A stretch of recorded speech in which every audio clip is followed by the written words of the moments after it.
Iran పూర్తిగా తెగించేసినట్టు కనిపిస్తోంది. యుద్ధ విరమణకి ఓ ఒప్పందం కుదరకపోవడంతో ఫ్రస్ట్రేషన్కి లోనైందో లేక ప్రతీకారంతో రగిలిపోతుందో. కానీ ట్రంప్ నెతన్యాహు తరలపై నజరానా ప్రకటించింది. ఈ ఇద్దరిని ఎవరు ఖతం చేస్తే వారికి $50 మిలియన్ నగదు ఇస్తామని చెప్తోంది. ఈ మేరకు ఏకంగా ఇరాన్ పార్లమెంట్లోనే బిల్లు పెడతామని కూడా చెప్తోంది. మరి ఇక దీన్ని తెగింపు అనాలా లేక అమెరికా ఇజ్రాయెల్పై ఒత్తిడి తెచ్చే వ్యూహం అనుకోవాలా? చూద్దాం. ఆ ఇద్దరి తలలకి వెలకట్టిన ఇరాన్ పార్లమెంటులో బిల్లు పెట్టి మరీ ప్రకటన. అయతుల్లా ఖమేనీ హత్యకి ప్రతీకారంగా బౌంటీ. పగ ప్రతీకారంతో ఇరాన్ రగిలిపోతోందా? అసలు అందుకే శాంతి ఒప్పందం కుదరనీయడం లేదా? మధ్య ప్రాచ్యంలో ఉద్రిక్త పరిస్థితులు మరింత ప్రమాదకర దిశగా సాగుతున్న వేళ ఇరాన్ నుంచి వెలువడిన తాజా ప్రకటన ప్రపంచవ్యాప్తంగా తీవ్ర చర్చకు దారితీసింది. అమెరికా అధ్యక్షుడు డొనాల్డ్ ట్రంప్ ఇజ్రాయెల్ ప్రధాని బెంజమిన్ నెతన్యాహులను హతమారిస్తే $67 మిలియన్ ఇస్తామంటూ ఇరాన్ ప్రకటించబోతోంది. ఈ మేరకు ప్రత్యేకంగా ఇరాన్ పార్లమెంటులో ఓ బిల్లును కూడా సిద్ధం చేస్తున్నట్లు లీకులు వస్తున్నాయి. తీరా ఈ సమాచారం బయటికి వచ్చిన తర్వాత అదేం లేదని ఖండించవచ్చు. కానీ ఈ లీకు ఇచ్చిన సోర్స్ మాత్రం చాలా బలంగా ఉంది. Iran National Security Council chairman Ibrahim Azizi ఈ బౌంటీ సంగతి చెప్పారు అంటున్నారు.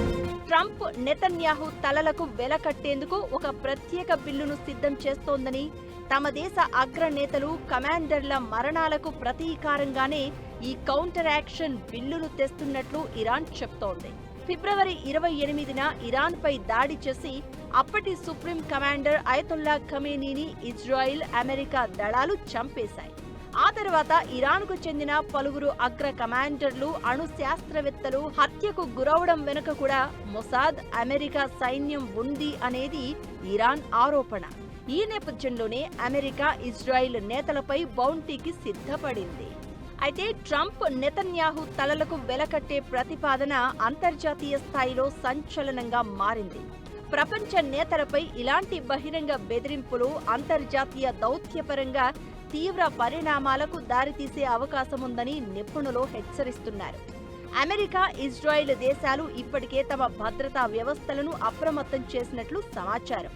ముఖ్యంగా ట్రంప్పై గతంలోనే పలు భద్రతా హెచ్చరికలు వచ్చిన నేపథ్యంలో ఈ తాజా ప్రకటనను అమెరికా సీరియస్ గా తీసుకునే అవకాశాలు కనిపిస్తున్నాయి. అంతేకాదు, అసలు ఓవైపు శాంతి చర్చలు, షరతులు అంటూ హడావిడి చేస్తూ ఇలాంటి ప్రకటన ఇవ్వడం అంటే ఇరాన్ తెగింపు ఏ స్థాయిలో ఉందో అర్థం చేసుకోవచ్చు. ఇప్పటికే మిడిల్ ఈస్ట్లో మంటలు ఆరకుండా రగులుతూనే ఉన్నాయి. ఇలాంటి టైంలో ఇరాన్ నుంచి వచ్చిన ఈ ప్రకటన ప్రాంతీయ భద్రతపై మరింత ఆందోళన కలిగిస్తోంది. ఈ తరహా ప్రకటనలు ప్రత్యక్ష చర్యల కంటే రాజకీయ ఒత్తిడి సృష్టించేందుకు ఉపయోగించే వ్యూహాలుగా ఉండొచ్చు. అయినా కూడా ఇలాంటి వ్యాఖ్యలు ప్రపంచవ్యాప్తంగా భద్రతా సమస్యలను మరింత క్లిష్టతరం చేసే ప్రమాదం ఉంది. అందులోనూ ట్రంప్ లాంటి వారికి ఇలాంటి ప్రకటనలతో చిర్రెత్తుకు రావచ్చు. ఏదీ జరగకముందే ఇరాన్తో ప్రపంచానికి ముప్పు ఉందని దాడి చేయించిన ట్రంప్ ఇలాంటి బౌంటీలను అడ్డం పెట్టుకుని అణ్వస్త్రాల దాడికి దిగినా ఆశ్చర్యపోనక్కర్లేదు. పైగా ఇప్పటికే అమెరికా ఇరాన్ నుంచి వచ్చిన ప్రతి బెదిరింపును తమ దేశ భద్రతకు ముప్పుగా పరిగణిస్తామని చెప్పేసింది. ఇజ్రాయెల్ ప్రధాని నెతన్యాహు కూడా ఇరాన్పై కఠిన వైఖరినే కొనసాగిస్తున్నారు. ఇరాన్ అణు కార్యక్రమాన్ని అడ్డుకునేందుకు అవసరమైతే ఏ స్థాయికైనా వెళ్తామని ఇజ్రాయిల్ ఇప్పటికే హెచ్చరించింది. ఇక ఈ తలలపై వెలకట్టడం అనే అంశంపై ఐక్యరాజ్యసమితి సహా పలు దేశాలు ఆందోళన వ్యక్తం చేస్తున్నాయి. ప్రపంచ రాజకీయాల్లో ఇప్పటికే ఉద్రిక్తతలు పెరుగుతున్న సమయంలో ఇలాంటి ప్రకటనలు పరిస్థితులను మరింత దిగజార్చుతాయనే ఆందోళన వ్యక్తమవుతోంది.